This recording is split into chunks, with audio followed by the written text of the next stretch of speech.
Hi, everybody. Welcome to Fireside Chat number 265. 264. Close. 4, not bad. I'm back. I'm Dennis Prager, and this is Otto, who, if I were a betting man, I would bet will stay in for the entire Fireside Chat. It's actually been months since he hasn't stayed the whole time, right? Right. Where's Snoopy? Snoopy was just here. I was just petting him. Anyway, welcome. My chance to share with you some thoughts that I have and then take your questions. Well, first of all, I just came back from Denmark. I was invited to Denmark to give a speech. I spoke. I get nervous. See, he's gotten me hyper now. It's really funny. It's rare that I get nervous. But when he moves, I'm thinking, bye-bye. So I was invited to Denmark to give a speech, and actually it was at the Danish Parliament in Copenhagen. It was not to the Parliament. I don't want to exaggerate, but a member of Parliament gave us one of the beautiful rooms there, and it was the Danish Free Speech Society that brought me there. And I accepted the invitation because it was a great chance for a wonderful little vacation with my wife, to be perfectly honest, and because I wanted to support their cause, and because, and this I think you'll find the most interesting of my reasons, my favorite thing in travel for the last, I would say, couple of decades.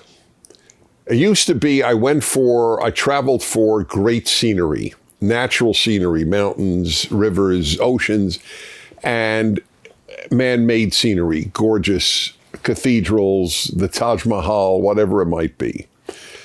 But I would say in the last half of my life, it's been to meet people. As I've often said, I've said all of my life actually, I love people and have contempt for humanity. Because it's the truth, and I want to. Oh no! Now you know why I was nervous. He left. Didn't you think he was? I said if I were a betting man, it's good I'm not a betting man.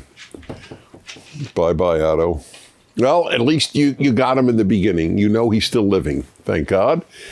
Anyway, I really do love good people. I don't love all people, but I do love good people. And I had a feeling that being invited by people in Europe, whatever country it might be, this being a Scandinavian country who loves freedom of speech, that I would meet wonderful people. That's exactly what happened. I met wonderful people. And it was just a joyful, truly joyful trip. So I have a theory on Western Europe, especially Scandinavians, but not only. They're very well taken care of. Basically everything is taken care of, talking materially in their lives. And they're very secular. There's almost no religion in Scandinavia. The churches, to the extent that they still exist, are pretty empty. Young people grow up godless, as increasingly is happening here. So my theory is that Western Europeans are always described, especially Scandinavians, as very happy. The happiest, if you look up happiest countries in the world, you'll see Sweden, Norway, Denmark, and though Finland is not strictly speaking Scandinavian, Finland will be up there. This is the general theory on the happiest countries in the world. My argument is, or my take, and I've been to these places many times. This was my third trip to Denmark, but it was the most intense because I really got to meet people and I wasn't just a tourist. I would say that those living in the welfare states, in rich welfare states, which is exactly what the Scandinavian countries are, I would say they're content. I don't know if they're happy. They may be. They may be. It's a very complex question. Are you happy?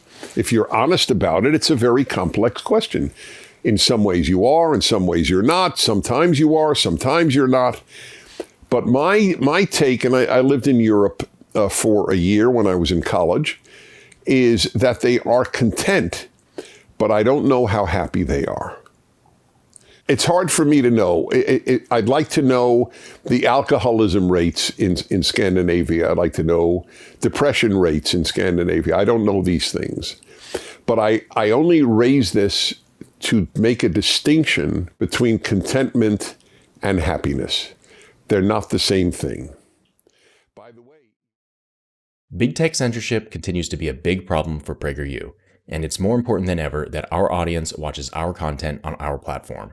To continue watching this episode of the Fireside Chat, go to PragerU.com or download the PragerU mobile app today.